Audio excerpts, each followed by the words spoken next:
सुनते हैं मौनी अमावस्या व्रत कथा। इस कथा को सुनने मात्र से होती है सुख समृद्धि में मिलेगी विष्णु भगवान की कृपा। तो एक बार बोलिए प्रेम से विष्णु भगवान की जय, लक्ष्मी माता की जय। इस साल मौनी अमावस्या 29 जनवरी बुधवार को है। इस दिन स्नान और दान करने से पुण्य की प्राप्ति होती है। भगवान विष्णु की कृपा से व्यक्ति को जीवन में सुख और समृद्धि आती है, उसके पाप मिटते हैं और वह मोक्ष की प्राप्ति करता है। मौनी अमावस्या पर पितरों की तृप्ति के लिए तर्पण, पिंडदान, श्राद्ध आदि करते हैं। गृहस्थ और साधु सन्यासी मौनी अमावस्या के दिन व्रत रखते हैं और पूजन करते हैं। पूजा के समय आपको मौनी अमावस्या की व्रत कथा सुननी या पढ़नी चाहिए। इससे आपका व्रत पूर्ण होगा और आपको पुण्य फल की प्राप्ति होगी। मौनी अमावस्या व्रत कथा के अनुसार कांचीपुरी में देव स्वामी का एक ब्राह्मण परिवार रहता था। उसकी पत्नी का नाम धनवती था। दोनों के 7 बेटे थे और एक बेटी थी जिसका नाम गुणवती थी।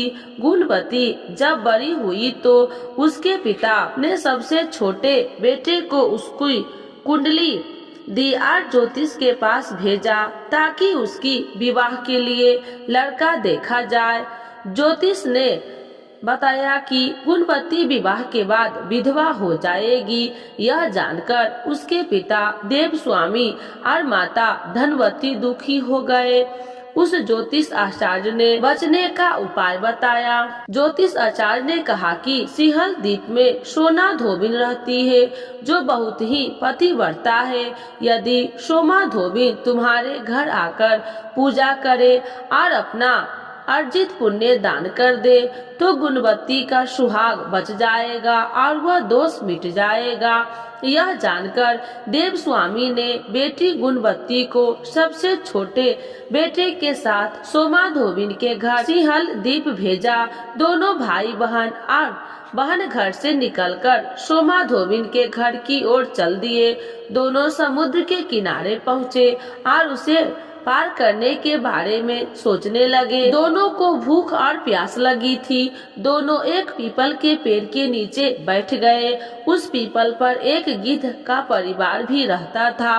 गिद्ध के बच्चे ने गुणवती और उसके भाई की बातों को सुन लिया। गिद्ध के बच्चे ने अपनी माँ को गुणवती और उसके भाई के बारे में बताया। तब गिद्ध की माता ने अपने बच्चों को भोजन कराया और गुणवती के पास गई। उसने कहा कि तुम्हारी समस्या का हल हो जाएगा, परेशान मत हो, तुम्हें सोमा धोबिन के घर पहुंचा दूंगी। गिद्ध माता की बात सुनकर दोनों भाई और बहन खुश हो गए। अगली सुबह गिद्ध माता ने गुणवती और उसके भाई को समुद्र पार करवाया और सोमा धोबिन के पास ले गई। गुणवती सोमा धोबिन के घर के पास ही रहने लगी। रोज सुबह शाम घर वाले के उठने से पहले ही गुणवती उसके घर को लीप देती थी। एक दिन सोमा ने अपनी बहू से पूछा कि रोज घर कौन लीपता है। तब उसने कहा कि उसके अलावा ये काम कौन करेगा। सोमा को विश्वास नहीं हुआ और वह पूरी रात जागती रही। सुबह होते ही उसने देखा कि एक युवती उसके आंगन में आई और आंगन की सफाई करके लिपने लगी। तभी सोमा उसके पास आई और पूछा कि तुम कौन हो और ऐसा क्यों कर रही हो। तब गुणवती ने अपने आने का कारण बताया और पूरी बात बताई। इस पर सोमा ने कहा कि तुम्हारे पति की रक्षा के लिए मैं तुम्हारे साथ घर चलूंगी। एक दिन सोमा गुणवती के घर गई। उस दिन गुणवती का विवाह हुआ। ज्योतिष आचार्य के बताए अनुसार विवाह होते ही गुणवती के पति की मृत्यु हो गई। तब सोमा ने पूजा पाठ किया और अपने पुण्य को गुणवती को दान कर दिया। इसे उपाय से गुणवती का पति जीवित हो गया।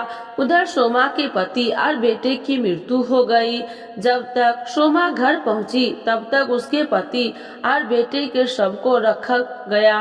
रास्ते में सोमा ने एक जगह पर रुककर पीपल के पेड़ के नीचे श्री हरि भगवान विष्णु की पूजा की थी और 108 बार उस पेड़ की परिक्रमा की थी।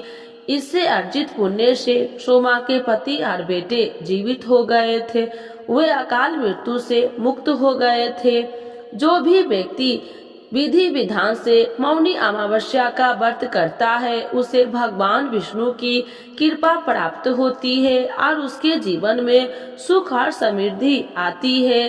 तो एक बार बोलिए प्रेम से विष्णु भगवान की जय, लक्ष्मी माता की जय। अमावस्या और पूर्णिमा दो बहनों की कहानी। यह कहानी आप लोग जरूर सुने। सुनने मात्र से होती है समस्त इच्छाओं की पूरी। तो एक बार बोलिए प्रेम से शिव जी की जय, माता पार्वती की जय, गौरी पुत्र गणेश भगवान की जय। अमावस्या और पूर्णिमा दो बहनों की कहानी। एक राज्य में एक राजा और एक रानी रहते थे जिनकी 4 संतानें थी, 2 लड़के और 2 लड़की। एक लड़की का नाम पूर्णिमा था तथा दूसरी लड़की का नाम अमावस्या था। पूर्णिमा घर के कामों में निपुण थी और घर का पूरा काम करती थी और भगवान की पूजा अर्चना भी किया करती थी। इसके अतिरिक्त वह गौ माता की सेवा भी किया करती थी। और दूसरी बहन अमावस्या न ही घर का कोई काम करती थी और न ही भगवान की पूजा अर्चना करती थी और न ही गौ माता की सेवा करती थी। पूर्णिमा सर्वगुण संपन्न थी। फिर भी राजा और रानी अपने दोनों बेटे तथा पुत्री अमावस्या को ही प्यार किया करते थे और वह पूर्णिमा से प्यार नहीं करते थे, उसके साथ भेदभाव करते थे। राजा के चारों पुत्र और पुत्री धीरे धीरे बड़े हो रहे थे। जब वे बड़े हो गए, राजा ने अपने दोनों पुत्रों का विवाह योग्य कन्याओं के साथ करा दिया। इसके बाद रानी ने राजा से कहा कि अब दोनों पुत्री का विवाह के योग्य हो गई है और इन दोनों का विवाह भी करा दो, लेकिन पुत्री अमावस्या का विवाह किसी बड़े खानदान में कराना और पूर्णिमा का विवाह किसी गरीब परिवार में कराना, क्योंकि पूर्णिमा को केवल भगवान की पूजा पाठ करना ही पसंद है और गाय की सेवा करना पसंद है। अब रानी ने राजा को दोनों पुत्रियों का रिश्ता तय करने के लिए भेज दिया। राजा ने अपने पड़ोसी राज्य में जाकर वहां के राजा के पुत्र से अमावस्या की रिश्ता तय कर दिया और वहीं पास के गांव में जाकर एक गरीब परिवार के लड़के से पुत्री पूर्णिमा का रिश्ता भी तय कर दी। यह सारी बात जानकर राजा ने अपनी रानी से बताया तो रानी यह सोचने लगे कि अब देखते हैं कि भगवान किसकी मदद कैसे करते हैं। यह बहुत ही पूजा पाठ करती है और भगवान में मगन रहती है। पूर्णिमा की भाई और उसकी भाभी पूर्णिमा से बहुत प्यार करते हैं, क्योंकि पूर्णिमा उनके घर के कामों में उनका साथ देती है और कामों में उनका हाथ बताती है। और यही उनकी दूसरी बहन अमावस्या उन पर अपना रोक जमाती है और घर का कोई काम नहीं करती है। कुछ समय बीत जाने के बाद दोनों पुत्रियों का विवाह हो जाता है। राजा और रानी की विवाह के बाद अपनी दोनों पुत्रियों को विदाई देते हैं। विदाई देते समय राजा और रानी पुत्री अमावस्या को बहुत सारा धन दौलत देकर विदा करते हैं और पूर्णिमा को भी कुछ भी नहीं देते हैं, खाली हाथ अपने घर से विदा करते हैं। इसके बाद दोनों बहनें अपने ससुराल को चली जाती है। कुछ दिन बीत जाते हैं और एक दिन अमावस्या अपने घर पर शिव जी की कथा रखती है, जिसमें वह सभी गांव वाले को निमंत्रण देती है और अपनी बहन पूर्णिमा को नहीं बुलाती। जब गांव की सभी औरतें अमावस्या के यहाँ जाती तो यहाँ सब दृश्य पूर्णिमा अपने घर के दरवाजे पर बाहर बैठकर देख रही होती है। तब वहाँ से गुजर रही औरतें पूर्णिमा से कहते हैं कि तुम्हारी बहन ने यहाँ शिव जी की कथा रखी है, क्या तुम नहीं चलोगी? पूर्णिमा ने कहा, मुझे निमंत्रण नहीं आया है, मैं नहीं जा सकती। सभी गांव की औरतें ने पूर्णिमा से कहा कि बुलाया नहीं तो क्या हुआ, भगवान शिव की कथा है, हमारे साथ चलो। गांव की सभी औरतें की बात मानकर पूर्णिमा भी उनके साथ भगवान शिव की कथा में अमावस्या के घर चली जाती है। जब अमावस्या की नजर पूर्णिमा पर पड़ती है तो वहाँ कहती है कि तुम यहाँ कैसे चली आई, मैंने तो तुम्हें बुलाया नहीं था। खैर कोई बात नहीं, अब तुम आ गई हो तो चुपचाप बैठी रहना। और यह कहते हुए अमावस्या में पूर्णिमा की गरीबी का मजाक उड़ाया। पूर्णिमा की आंखों में आंसू आ गए और रोते रोते मन ही मन में पूर्णिमा भगवान शिव से विनती करती है, हे भगवान, क्या पूजा पाठ करना गलत है? गौ माता की सेवा करना गलत है? आखिर मेरी गलती क्या है? आप मुझ पर अपनी कृपा दृष्टि कब बनाएंगे? पूर्णिमा बार बार भगवान शिव से यही कहती रहती है। इतने में शिव कथा पूरी हो जाती है और अमावस्या भगवान का प्रसाद बांटने लगती है। वह सभी लोगों को प्रसाद देती है, लेकिन पूर्णिमा को वहाँ प्रसाद नहीं देती। पूर्णिमा बिना प्रसाद के ही अपने घर लौट जाती है। रास्ते में वह यहाँ सोचते हुए चलती है कि यदि बच्चे उससे कथा और प्रसाद मांगेंगे तो उन्हें क्या जवाब देंगी। उसने सोचा कि वह अपने मायके अपने भाई और भौजाई के यहाँ जाएगी और वहाँ जाते हुए वहाँ बच्चे के लिए कुछ लेकर जाएगी। ऐसा सोचते हुए वहाँ अपने घर वापस लौट आई। घर वापस लौटकर आने के बाद वह अपने पति और बच्चे से कहती है कि वह अपने मायके जा रही है। पति ने कहा ठीक है, और कुछ समय के बाद पूर्णिमा अपने मायके के लिए रवाना हो गई।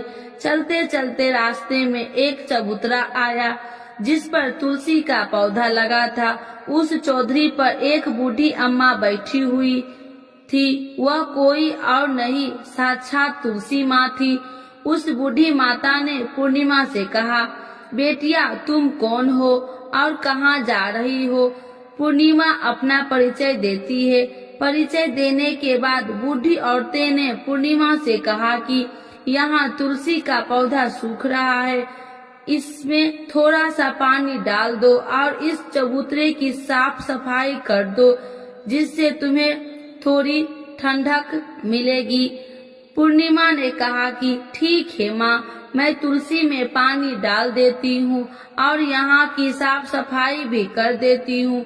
पूर्णिमा के साफ सफाई करने के बाद बूढ़ी अम्मा को भी नहला दिया।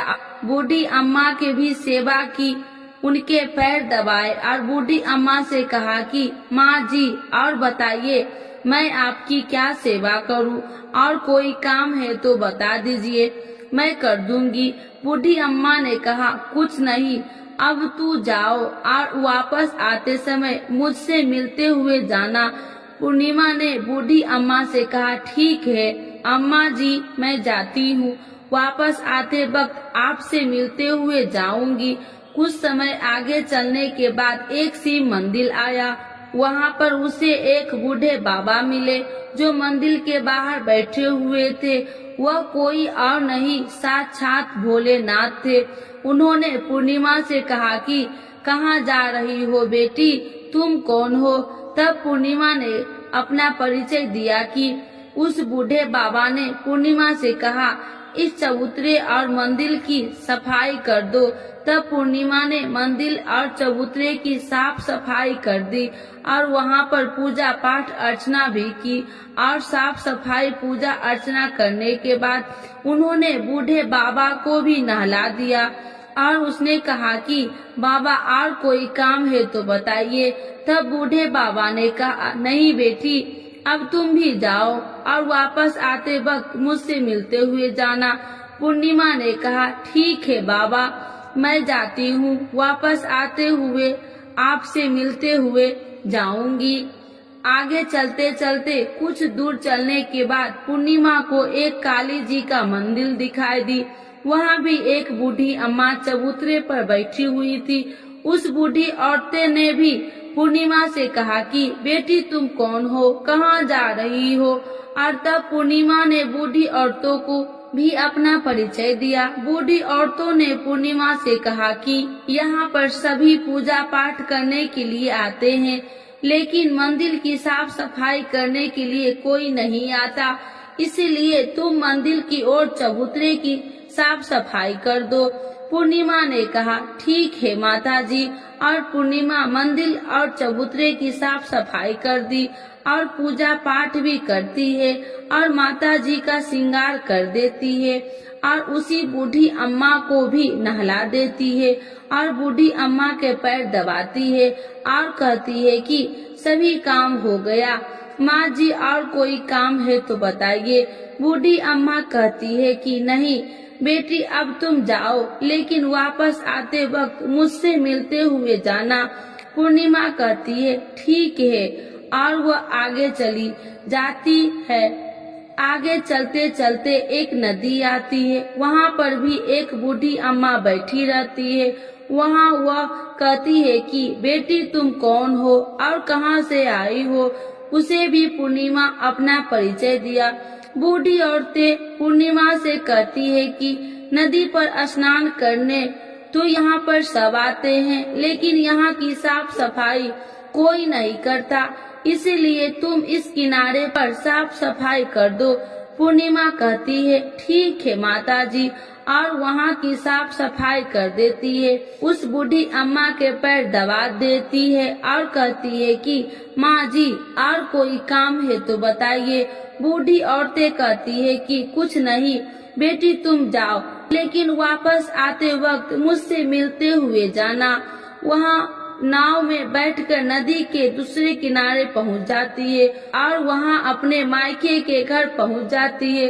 वहाँ पर पूर्णिमा के भाई और भाभी देखकर बहुत खुश हो जाते हैं और वे पूर्णिमा की बहुत खातिरदारी करते हैं और उससे बहुत सारी बातें करते हैं और कहते हैं कि बच्चे को भी साथ लेकर आती हूँ, बहुत अच्छा होता। अब कुछ समय बाद पूर्णिमा ने वापस अपने ससुराल जाने के कहा तो उसकी भाभी ने उसके लिए एक साड़ी दी और खेलने में बच्चे के लिए कपड़े और खाने पीने का भी कुछ चीजें रख दी और कहा कि तुम बहुत दिनों के बाद आती हो। और पूर्णिमा की भाभी ने यह थैला पूर्णिमा के हाथ में दे दिया और कहा कि जाओ जल्दी वापस आना। इसके बाद पूर्णिमा वहां से अपने ससुराल के लिए रवाना हो गई और उसी नदी के किनारे पहुंची और नाव में बैठकर दूसरे किनारे पर उतर गई। वहां पर उतरने के बाद वहां पर उसे वही बूढ़ी अम्मा मिली जो साक्षात गंगा मैया थी। उस बूढ़ी अम्मा ने पूर्णिमा को एक थैला दिया और कहा कि इसे तुम अपने घर जाकर ही खोलना। अब पूर्णिमा के पास बहुत पहले हो गए थे। उन्हें लेकर पूर्णिमा वहां से रवाना हो गई। आगे कुछ दूर चलने पर काली माँ का मंदिर आया। वहां पर काली माँ बूढ़ी माँ का रूप में विराजमान थी। उसने कहा कि आ गई बेटी। पूर्णिमा ने कहा कि माता जी मैं आ गई। तो काली माँ ने उसे एक थैला दिया और कहा तुम यहाँ थैले अपने घर जाकर खोलना। अब पूर्णिमा के पास 3 थैले हो गए थे। तीनों थैले लेकर पूर्णिमा आगे बढ़ी। कुछ दूर जाने पर शिव जी का मंदिर आया, जहाँ बूढ़े बाबा के रूप में शिव जी स्वयं विराजमान थे। बूढ़े बाबा ने कहा पूर्णिमा तुम वापस आ गई। पूर्णिमा ने कहा हाँ बाबा मैं वापस आ गई हूँ। बूढ़े बाबा ने भी पूर्णिमा को एक थैला दिया और कहा कि यह थैला तुम घर जाकर ही खोलना। पूर्णिमा ने कहा ठीक है बाबा। अब पूर्णिमा के पास 4 थैले हो गए थे। अब पूर्णिमा 4 थैले को लेकर अब कैसे ले जाती। उसने एक पुरानी साड़ी निकाली और उन सभी थैलों को एक गड्ढा बना लिया और सर पर रखकर वहां से रवाना हो गई। कुछ दूर जाने के बाद उसे तुलसी माँ बूढ़ी औरतें के रूप में मिलती है और कहती है, पूर्णिमा तुम आ गई। पूर्णिमा कहती है, हाँ माताजी मैं आ गई। वह बूढ़ी औरतें भी उसे एक थैला देती है और कहती है कि यह थैला तू अपने घर जाकर खोलना। पूर्णिमा कहती है कि ठीक है माँ जी। अब पूर्णिमा के पास 5 थैले हो गए। पूर्णिमा वहाँ से रवाना हो गई। वह वापस अपने घर पहुँच गई। पूर्णिमा ने अपने बच्चे को नीचे रखा और सबसे पहले अपने मायके के थैला खोलकर देखने लगी। उसमें बच्चे के लिए अच्छे अच्छे कपड़े और खाने पीने की चीज थी और उसने गहने भी थे। पूर्णिमा ने कपड़े अपने बच्चे को दे दिए और खाने पीने की चीज भी बच्चे को दे दी। बच्चे यह सब पाकर बहुत खुश थे। अब पूर्णिमा ने दूसरा थैला खोला तो उसे गंगा मैया ने दिया था। उसमें ढेर सारे हीरे जवाहरात, सोना चांदी आदि था। इसके बाद अब पूर्णिमा ने तीसरा थैला खोला जो उसे काली माँ ने दिया था। उसमें बहुत सारा सोना श्रृंगार का सामान भरा हुआ था। इसके बाद पूर्णिमा ने चौथे थैला खोला जो उसे भगवान शिव ने दिया था। उसमें बहुत सारा धन संपत्ति भरा हुआ था और बहुत सारी खुशियाँ भरी हुई थी। इसके बाद वह पूर्णिमा ने 5वां थैला खोला जो उसे तुलसी माँ ने दिया था। उसमें चावल, दाल और 7 प्रकार के खाने की चीज से भरा हुआ था। अब पूर्णिमा के घर में किसी चीज की कमी नहीं थी। उसका घर धन धान्य से भरा हुआ था और परिपूर्ण था। अब पूर्णिमा और उसका परिवार सुख में जीवन व्यतीत करने लगे। अब पूर्णिमा के मन में विचार आया कि क्यों न शिव जी की कथा कराई जाए और शिव जी की कथा में एक कार्यक्रम रखा। पूर्णिमा ने गांव के सभी लोगों को निमंत्रण दिया और घर घर जाकर सभी लोगों को बुलाया। पूर्णिमा अपनी बहन अमावस्या के घर भी गई और अमावस्या को शिव जी की कथा उसने अपने घर पर बुलाया। जब अमावस्या पूर्णिमा के घर शिव जी की कथा में आई तो उसने देखा कि पूर्णिमा के घर में किसी भी चीज की कोई कमी नहीं है। इतना सारा धन दौलत देखकर अमावस्या आश्चर्यचकित हो गई। उसने पूर्णिमा से कहा कि तुम्हारे घर में इतना धन और दौलत कहाँ से आई। पूर्णिमा ने कहा, देखो बहन, तुमने शिव जी की कथा में मुझे नहीं बुलाया था, फिर भी मैं चली आई। तुमने मुझे प्रसाद तक नहीं दिया और मेरी गरीबी का मजाक भी उड़ाया। इसके बाद मैं अपने घर आ गई। घर आते हुए मन की मन सोच रही थी कि अपने मायके जाऊंगी और मैं अपने मायके चली गई। जो कुछ घटना उसके बीच हुई वह सभी घटना अपनी बहन अमावस्या को बता देती है। तो अमावस्या कहती है कि तुम भी मुझे प्रसाद मत दो, मैं मुझे डांट लो। लेकिन पूर्णिमा ने कहा कि यह तो भगवान का प्रसाद है, मैं तो सबको दूंगी और तुम्हें भी दूंगी। फिर भी अमावस्या ने प्रसाद नहीं लिया और वह सीधे अपने घर चली गई। घर जाकर अपने बच्चे से कहकर वह अपने मायके जाने के लिए तैयार हो गई और मायके के लिए निकल गई। उसने भी रास्ते में चलते चलते तुलसी माँ मिली जो चबूतरे पर बूढ़ी माँ के रूप में बैठी हुई थी। बूढ़ी माँ ने अमावस्या से कहा कि बेटी तुम कौन हो और कहाँ जा रही हो।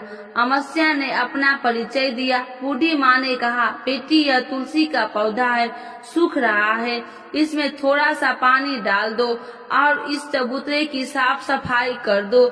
इस पर अमावस्या ने कहा, बूढ़ी तुझे दिखाई नहीं दे रहा है कि मैं इतनी महंगी साड़ी पे। वहाँ से आगे चली गई। आगे जाने पर उसे भगवान शिव मिले, जिसे भी उसने ऐसा ही कहा। जिसके बाद आगे जाने पर उसे काली माँ मिली से भी उसने यही सारी बात कही।